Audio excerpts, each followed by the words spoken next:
Selamat pagi, apa kabar pemirsa TVR Parlemen dimanapun Anda berada. Berjumpa kembali tentunya dalam program TVR 09. Bersama saya Alfa Rizky dan juga rekan saya. Dan juga saya Elisa Purba. Pemirsa, dalam 30 menit ke depan kami akan menyajikan kepada Anda sejumlah berita nasional.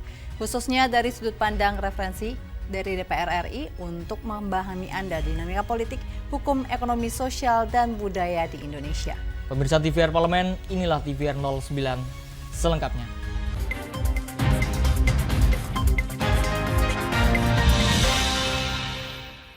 Pemirsa, pemerintah telah membentuk Satuan Tugas atau Satgas Pemberantasan Judi Online di Indonesia. Satgas tersebut diharapkan mampu mengoptimalkan pencegahan dan penegakan hukum perjudian daring secara efektif dan juga efisien.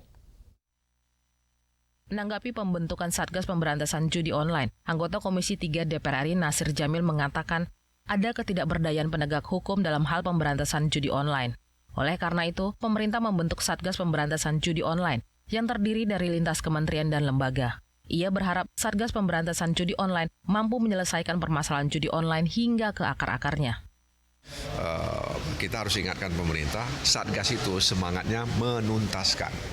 Ya, karena mereka sudah berkolaborasi, ya. Nah, harapannya diselesaikan sampai ke akar-akarnya. Kalau tidak diselesaikan sampai ke akar-akarnya, sampai kapanpun, ya, kita tidak mampu kemudian memberantas judi online ini, apalagi dengan internet ya di mana-mana, ya. Nah, ini kan tantangan juga bagi pemerintah dalam konteks memberantas judi online di Indonesia.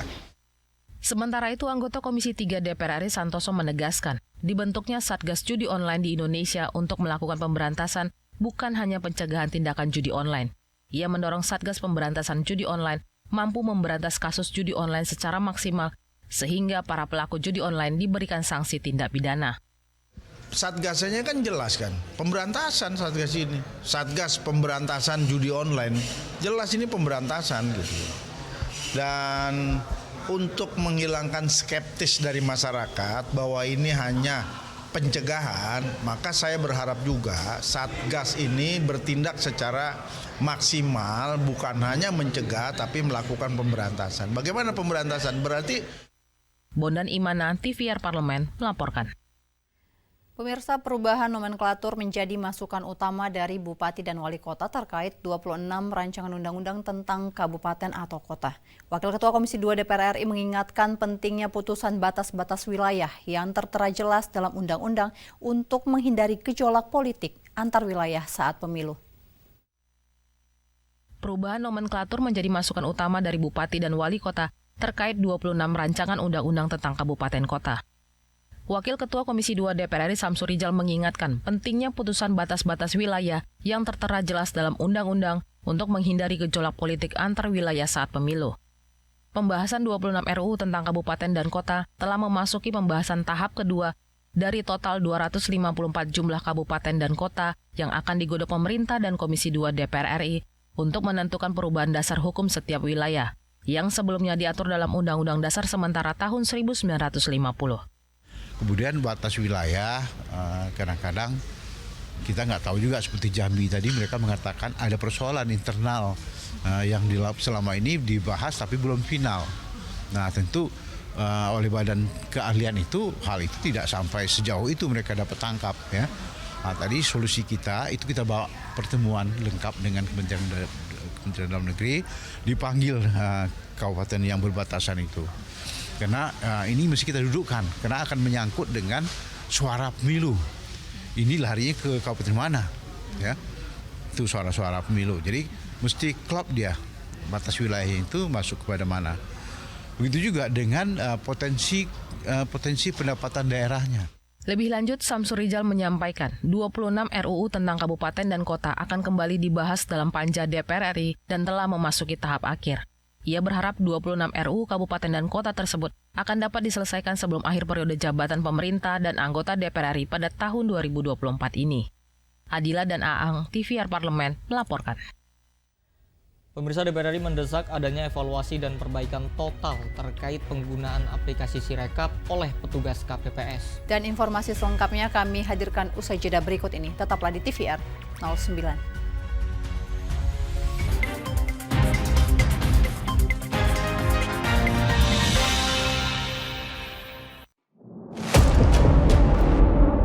sini ditambang. Konflik yang terjadi, Warga sini tidak mengizinkan.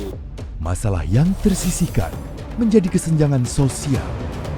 Ya namanya rakyat kecil gak bisa apa-apa, mau komplain juga gak didengar. Sebab apa? Itu menyangkut isi perut kami semua. Bagaimana memutus keterbatasan untuk didengar? Jadi kalau misalnya masyarakat sudah merasa tidak lagi ada yang memperjuangkan aspirasinya, maka masyarakat memang sangat berhak untuk meminta dewan yang mewakili mereka di parlemen. Kami menyusuri batas-batas peristiwa, mengurai berbagai polemik yang terjadi, meluruhkan suara-suara marginal, menjadi nyata dalam setiap aspirasi, melaksanakan tugasnya sebagai wakil rakyat. Saksikan Aksi Dewan setiap hari Senin dan Rabu pukul 10.30 waktu Indonesia Barat hanya di TVR Parlemen. DPR RI memiliki fungsi diplomasi dalam menjalankan politik luar negeri sesuai dengan pasal 116 Undang-Undang MD3. Kontribusi aktif BKSAP DPR RI memainkan peranan penting dalam memenangkan persaingan global melalui IPU, IPA, IPPF, AIPA, dan PUIK. BKSAP memiliki komitmen yang tinggi dalam krisis kemanusiaan dunia. Fungsi diplomasi dijalankan untuk mendukung upaya pemerintah dalam melaksanakan politik luar negeri.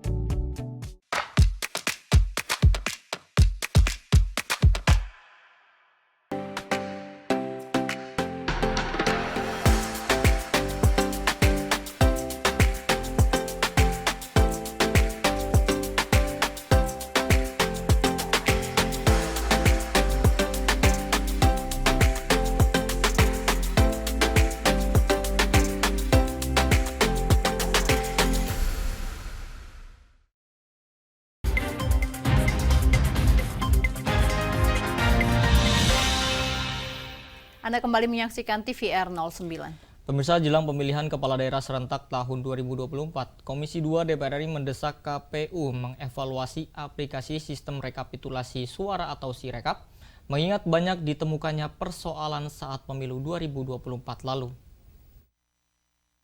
Jelang pemilihan kepala daerah serentak tahun 2024, Komisi 2 DPR RI mendesak KPU mengevaluasi aplikasi sistem rekapitulasi suara atau Sirekap, mengingat banyak ditemukannya persoalan saat pemilu 2024 lalu. Anggota Komisi 2 DPR RI Ibnu Mahmud Bilaludin menegaskan, harus ada evaluasi dan perbaikan total terkait penggunaan aplikasi Sirekap oleh petugas KPPS. Hal ini untuk mencegah terjadinya kegaduhan dalam perhitungan suara pada Pilkada serentak 2024 mendatang. Ibnu menekankan pentingnya transparansi serta perlindungan terhadap data Sirekap sehingga pilkada yang berjalan memberikan hasil serta memiliki integritas yang baik. Ada satu kelemahan yang menurut saya ini sangat fatal, di mana data dari TPS yang semestinya itu yang terjauh, itu pada rapat terakhir sebenarnya itu ada jawaban dari KPU, yang terjauh itu bahasanya yang paling susah, itu pokoknya butuh hanya 8 jam untuk mengupload ke Sirekap. Ternyata data-data itu yang diupload Sirekap, mungkin sampai saat ini ada yang belum diupload di Sirekap, ya. Wah, ini bagi saya ini suatu hal yang yang sangat krusial, sangat penting. Saya pengen nanti KPU ya selain memperbaiki sistem sistem di Sirekapnya sendiri berkaitan dengan masalah keamanannya, kehandalannya, juga memperbaiki PKPU-nya. Lebih lanjut, Ibnu Mahmud menambahkan, melalui evaluasi dan perbaikan yang terus dilakukan oleh semua pihak, diharapkan Pilkada serentak 2024 berjalan dengan baik, sesuai asas pemilu yaitu jujur dan adil. Rifki Makdudi, TVR Parlemen, melaporkan. Masih terkait Pilkada serentak 2024, pemirsa, anggota Komisi 2 DPR RI meminta KPU sebagai penyelenggara pemilu melakukan tugasnya dengan baik agar bisa meminimalisir dan mengantisipasi berbagai kemungkinan yang terjadi dalam penyelenggaraan Pilkada serentak 2024. Hari pemungutan suara pemilihan kepala daerah atau Pilkada serentak telah ditetapkan pada 27 November 2024. Tahapan penyelenggaraan Pilkada serentak juga sudah berjalan sejak Januari 2024. Anggota Komisi 2 DPR RI meminta KPU sebagai penyelenggara pemilu melakukan tugasnya dengan baik agar bisa meminimalisir dan mengantisipasi berbagai kemungkinan yang terjadi dalam penyelenggaraan Pilkada serentak 2024. Gus Pardi Gaus mengimbau KPU harus bekerja profesional dan berintegritas dalam menyiapkan Pilkada serentak 2024 untuk mencegah timbulnya dinamika politik. Pendistribusian logistik pilkada harus benar-benar dikawal agar tidak mengalami keterlambatan tiba hingga ke tingkat RT/RW di seluruh wilayah Indonesia. Komisioner KPU Pusat juga harus memberikan pengarahan dan edukasi kepada jajaran KPU di seluruh daerah dalam pelaksanaan seluruh tahapan Pilkada serentak 2024 sehingga pesta demokrasi kedua di tahun ini benar-benar sesuai aturan dan berlegitimasi baik. Jangan sampai terjadi hal-hal yang tidak diinginkan, misalkan keterlambatan, salah kirim, dan lain sebagainya. Begitu juga kita berharap bahwa tahapan-tahapan itu perlu dilakukan sesuai dengan apa yang sudah dirancang. Ini dimaksudkan adanya tahapan-tahapan itu kan agar pekerjaan itu betul-betul terukur sesuai dengan jadwal yang sudah digariskan. Ini dimaksudkan sehingga tidak terjadi tumpang tindih. Gus Pardi Gaus juga mendorong adanya sinergi antara KPUD dan Bawaslu daerah terkait data pemilih dari Dinas Dukcapil setempat agar warga yang sudah meninggal tidak tercatat lagi dalam data pemilih. Bondan Imanan, TVR Parlemen, melaporkan.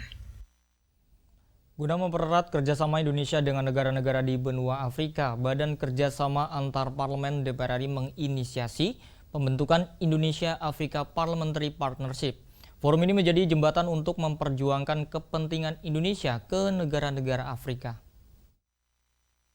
Guna mempererat kerjasama Indonesia dengan negara-negara di benua Afrika, Badan Kerjasama Antar Parlemen DPR RI menginisiasi pembentukan Indonesia-Afrika Parliamentary Partnership atau IAPP.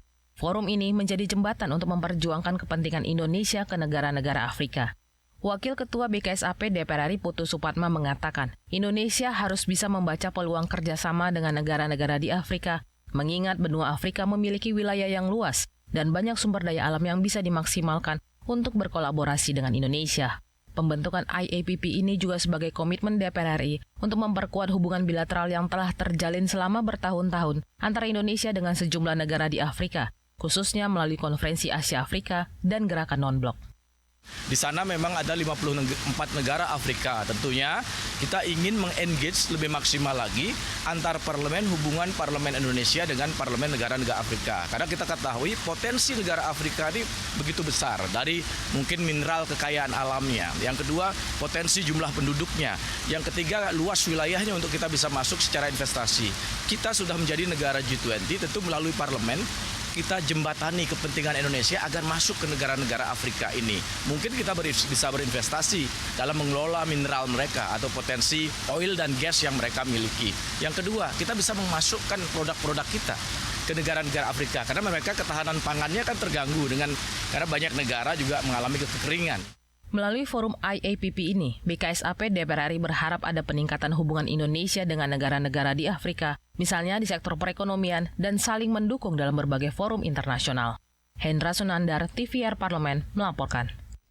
Pemirsa, baru-baru ini publik dihebohkan oleh BUMN Farmasi Indofarma yang terjerat pinjaman online dengan nilai fantastis.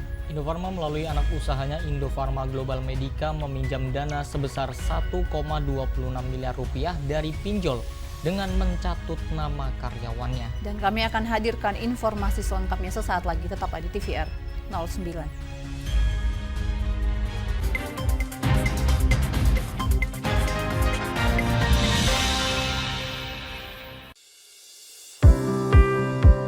Mengenal tugas dan fungsi DPR RI. Dewan Perwakilan Rakyat atau DPR adalah lembaga negara yang mewakili aspirasi rakyat. Kehadiran DPR RI merupakan salah satu bukti bahwa Indonesia merupakan negara demokrasi. Sebagai salah satu lembaga perwakilan rakyat, apa saja tugas dan fungsi yang diemban DPR RI? Berdasarkan pasal 20A ayat 1 Undang-Undang Dasar 1945, DPR memiliki 3 fungsi, yakni fungsi legislasi, anggaran, dan pengawasan.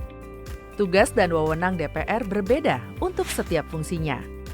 Yang pertama, fungsi legislasi. Menyusun program legislasi nasional atau prolegnas, menyusun dan membahas rancangan undang-undang, menerima rancangan undang-undang yang diajukan oleh DPD, membahas rancangan undang-undang yang diusulkan oleh Presiden ataupun DPD, menetapkan undang-undang bersama dengan Presiden, menyetujui atau tidak menyetujui peraturan pemerintah pengganti undang-undang yang diajukan oleh Presiden untuk ditetapkan menjadi undang-undang. Yang kedua, fungsi anggaran. Memberikan persetujuan atas rancangan undang-undang tentang APBN yang diajukan oleh Presiden. Memberikan persetujuan terhadap pemindahtanganan aset negara maupun terhadap perjanjian yang berdampak luas bagi kehidupan rakyat yang terkait dengan beban keuangan negara. Menindaklanjuti hasil pemeriksaan atas pengelolaan dan tanggung jawab keuangan negara yang disampaikan oleh BPK. Memperhatikan pertimbangan DPD atas rancangan undang-undang tentang APBN dan rancangan undang-undang terkait pajak, pendidikan, dan agama. Yang ketiga, fungsi pengawasan. Fungsi pengawasan, DPR bertugas melakukan pengawasan terhadap pelaksanaan Undang-Undang APBN dan kebijakan pemerintah, serta membahas dan menindaklanjuti hasil pengawasan yang disampaikan oleh DPD. Demikian penjelasan tentang tugas dan fungsi DPR menurut Undang-Undang. Informasi ini dipersembahkan oleh TV dan Radio Parlemen, Biro Pemberitaan Parlemen, dan Sekretariat Jenderal DPR RI.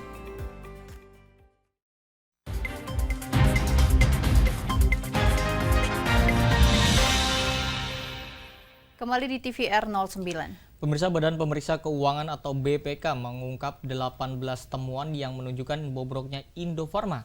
Karena 10 temuan diantaranya terindikasi kuat merupakan fraud atau kecurangan laporan keuangan. Karut-marut subholding Bio Farma ini diperkirakan merugikan negara hingga 437 miliar rupiah.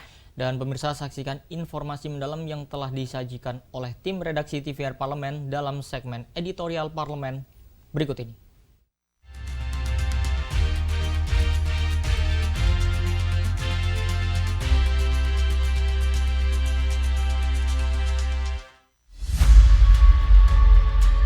Baru-baru ini publik dihebohkan oleh BUMN Farmasi Indofarma yang terjerat pinjaman online dengan nilai fantastis.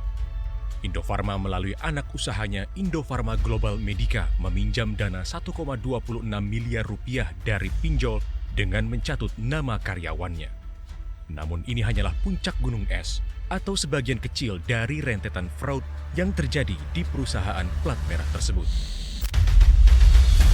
Badan Pemeriksa Keuangan atau BPK mengungkap 18 temuan yang menunjukkan bobroknya Indofarma karena 10 temuan diantaranya terindikasi kuat merupakan fraud atau kecurangan laporan keuangan. Karut-marut subholding Bio Farma ini diperkirakan merugikan negara hingga 437 miliar rupiah. Sejak tahun 2021, Indofarma terus mencatatkan rugi. Puncaknya pada 2023, kerugian perusahaan tembus 600 miliar rupiah. Sementara itu, pendapatannya anjlok hingga 54% menjadi 524 miliar rupiah. Selain itu, Indofarma juga tidak mampu membayar gaji karyawannya sejak Maret 2024 dan telah mengajukan penundaan kewajiban pembayaran utang atau PKPU. Selain pinjol, BPK mengungkap transaksi fiktif IGM atas transaksi bisnis unit Fast Moving Consumer Goods atau FMCG dengan indikasi kerugian hingga 157 miliar rupiah.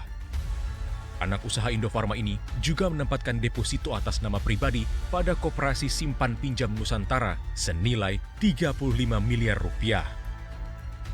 Perusahaan yang bertugas mendistribusikan produk-produk Indofarma ini juga menggadaikan deposito pada Bank OK dengan kerugian mencapai 38 miliar rupiah.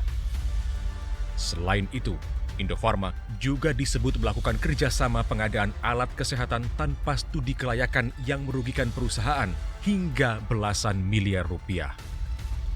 Selanjutnya, BPK membeberkan indikasi fraud karena adanya temuan kegiatan usaha masker dan set alat tes PCR tanpa perencanaan yang merugikan perusahaan hingga ratusan miliar rupiah. Dengan begitu, total kerugian diperkirakan mencapai 437 miliar rupiah. Sebelumnya, Komisi 6 DPR telah mengingatkan Indofarma untuk mempertimbangkan kondisi COVID-19 yang sudah melandai dalam pengambilan keputusan pembelian masker, PCR kit, dan alat lainnya. Namun, Indofarma bersikeras membelanjakan uang perusahaan untuk masker dan PCR kit yang akhirnya mandek dan kadaluarsa. Karenanya, pinjol dan gagal bayar gaji karyawan hanya puncak gunung es. DPR mendesak pemerintah dan aparat hukum mengungkap tuntas kasus ini melalui investigasi menyeluruh. Ini juga saya kira harus didetailkan. Ini ada faktor kesengajaan atau enggak? Karena Komisi 6 sebelumnya sudah mengingatkan. Ini COVID mungkin mau segera berakhir. Kenapa mau belanja, merencanakan belanja segitu besarnya? Nah, permasalahannya itu belanja sekian besarnya itu kan di dalamnya ada sesuatunya atau enggak gitu kan? Ada motivasi-motivasi tertentu atau enggak? Ini bukan rahasia lagi. Tentu sekali lagi dibuktikan. Ini bisa jadi bukan kesalahan manajemen, kesalahan perencanaan, tapi di dalamnya ada unsur fraud, kesengajaan untuk mengambil keuntungan dari proses belanja itu. Kepada DPR RI, Direktur Utama Indofarma Yeliandriani mengatakan praktik kotor ini dilakukan oleh 5 orang oknum Indofarma yang sudah mundur dari jabatannya. Namun, Komisi 6 DPR RI mendesak pemerintah untuk memproses hukum seluruh oknum yang terlibat karena pelaku bukan telah merugikan perusahaan saja, melainkan juga merugikan negara.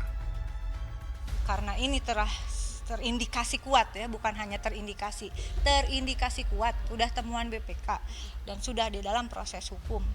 Mereka katanya sudah berhenti dari Indofarma.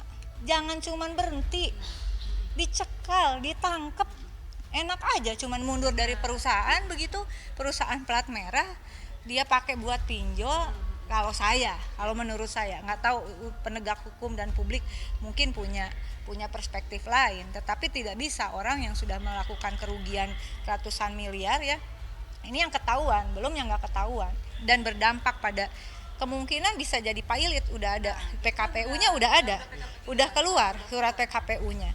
Nah kalau pilot bagaimana? Masa kita hanya menanggung beban yang disebabkan oleh hanya segelintir orang, tadi kayak geng gitu katanya. Dan ganti rugi itu jangan setiap ada kerugian di BUMN penyertaan modal negara dari APBN, nggak bisa sita seluruh asetnya. Dari pinjol itu kalau analisis kami sementara selalu ada kaitannya dengan judi online, dengan TPPU, bahkan dengan tindak pidana perdagangan orang.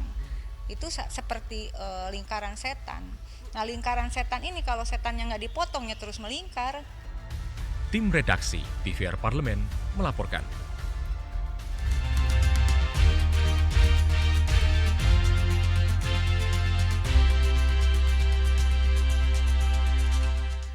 Pemirsa, bagi para pecinta alam tentunya kegiatan mendaki menjadi salah satu kegiatan yang menarik dan juga memacu adrenalin. Ya, setuju sekali Elisa dan juga pemirsa, karena memang ini ada salah satu rekomendasi gunung yang dapat Anda daki nih. Ini Merbabu dapat menjadi rekomendasi bagi para pecinta alam melakukan pendakian. Tentu gimana nih dan seperti apa kegiatan pendakian dan juga yang menjadi excitednya ini karena kita menerjang badai di Gunung Merbabu tentunya. Ya. Jangan kemana-mana pemirsa, kami akan hadirkan usai jeda, tetaplah di TVR 09.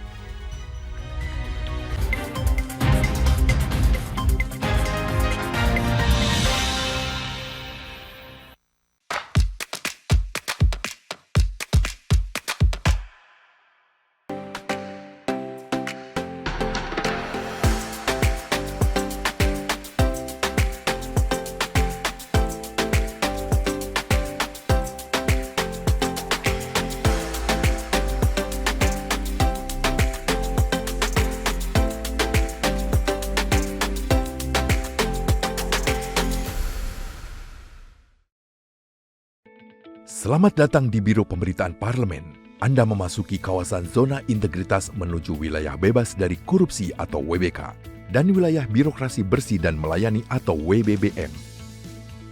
Biro Pemberitaan Parlemen berkomitmen penuh untuk mewujudkan wilayah bebas korupsi dan wilayah birokrasi bersih dan melayani. Komitmen kami, pejabat dan jajaran memiliki komitmen tinggi untuk mewujudkan WBK dan WBBM melalui reformasi birokrasi, khususnya dalam hal pencegahan korupsi dan peningkatan kualitas pelayanan publik. Kedua, bebas dari korupsi dengan terwujudnya wilayah bebas korupsi atau WBK, yang artinya bebas dari KKN, gratifikasi dan dari segala bentuk pungutan liar atau pungli. Terakhir, pelayanan prima dengan terwujudnya wilayah birokrasi bersih melayani, yaitu dengan meningkatnya kualitas pelayanan publik dan tercapainya kepuasan masyarakat terhadap pelayanan.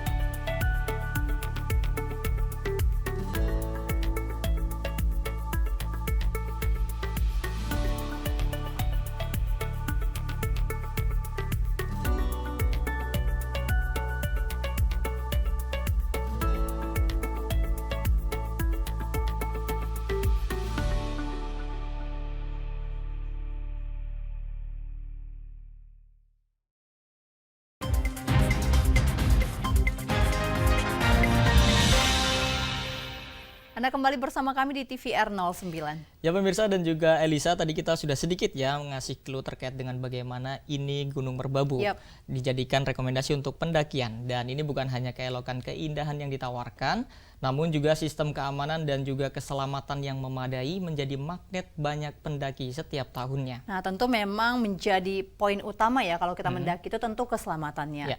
Karena nggak kalah menarik nih sebagai upaya untuk memitigasi bencana di Gunung Merbabu, ini ada gelang pintar yang menjadi salah satu inovasi dari Balai Taman Nasional Gunung Merbabu. Dan pemirsa, tanpa berlama-lama mari kita saksikan tayangan jelajah Gunung Komparle menikmati Merbabu via Selo pada segmen Intips, Informasi dan Tips untuk Anda.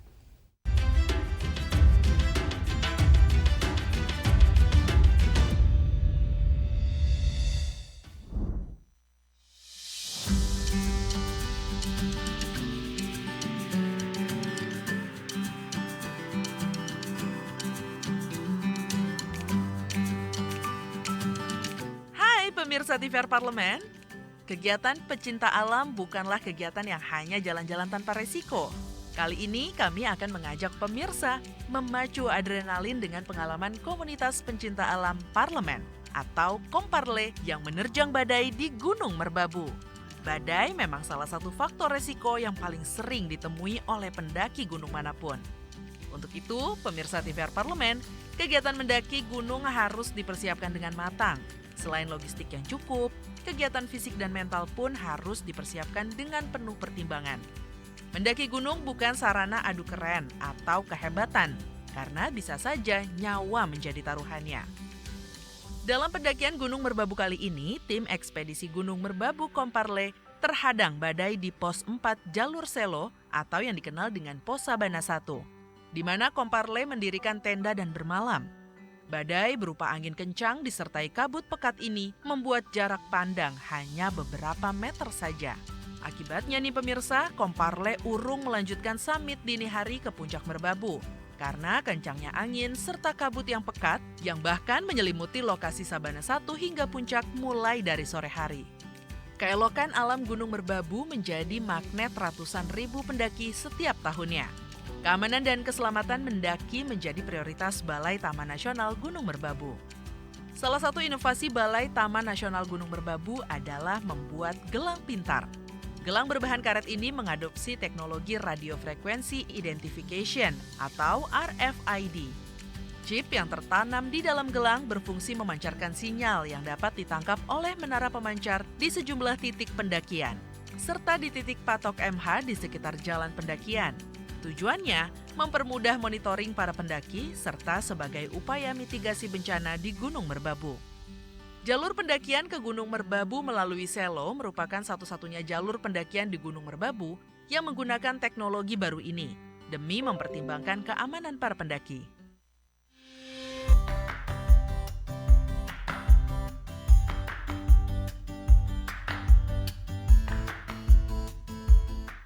Tim jelajah Gunung Merbabu Komparle kali ini memilih mendaki ke Gunung Merbabu melalui jalur Selo karena terkenal dengan panoramanya yang indah.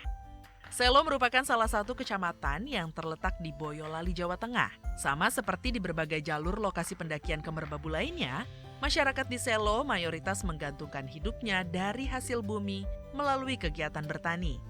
Namun, kini mulai banyak berdiri basecamp pendakian yang dikelola masyarakat.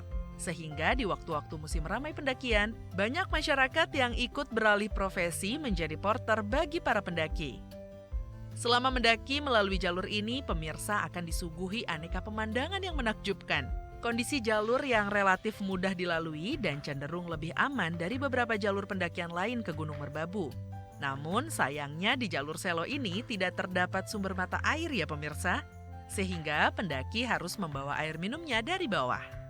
Mendaki gunung, selain menikmati keindahan jalur pendakian, pemirsa juga harus menikmati ragam flora, seperti aneka bunga-bunga khas pegunungan tropis, seperti cantigi dan edelweiss.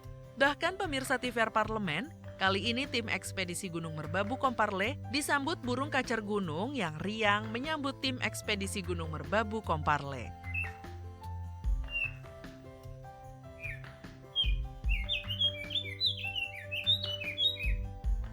Keindahan dan panorama Merbabu memang tidak ada duanya. Merbabu yang bersanding anggun dengan Gunung Merapi ini menjadi incaran banyak pendaki karena dinilai memiliki panorama terbaik di seluruh Jawa. Dengan topografi dan pemandangan berbukit-bukit, jalur Merbabu sering diidentikan dengan jalur Gunung Rinjani atau jalur pendakian di pegunungan negara 4 musim. Komunitas pencinta alam Parlemen atau Komparle merupakan wadah bagi pegawai DPR RI untuk menyalurkan hobi mendaki gunung. Setiap tahun, Komparle rutin melakukan kegiatan pendakian ke berbagai gunung di Indonesia. Komparle sebagai wadah resmi di bawah Korpri Setjen DPR RI memberikan ruang bagi para pegawainya untuk healing sejenak dari kesibukan kerja parlemen di ibu kota. Ingat ya pemirsa TVR Parlemen, kemanapun pemirsa ingin menjelajahi alam, keselamatan harus tetap diutamakan ya. Sampai jumpa di liputan jelajah Gunung Komparle lainnya.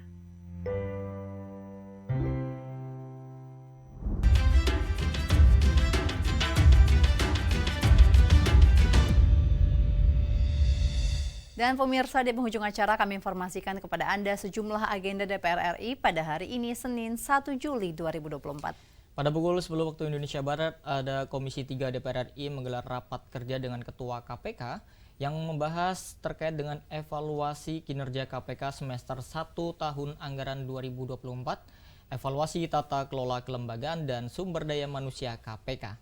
Juga pemirsa, pada pukul 1 siang nanti, ada Komisi 8 DPR RI dengan tim Was Haji yang mengadakan rapat evaluasi pelaksanaan penyelenggaraan haji di tahun 2024.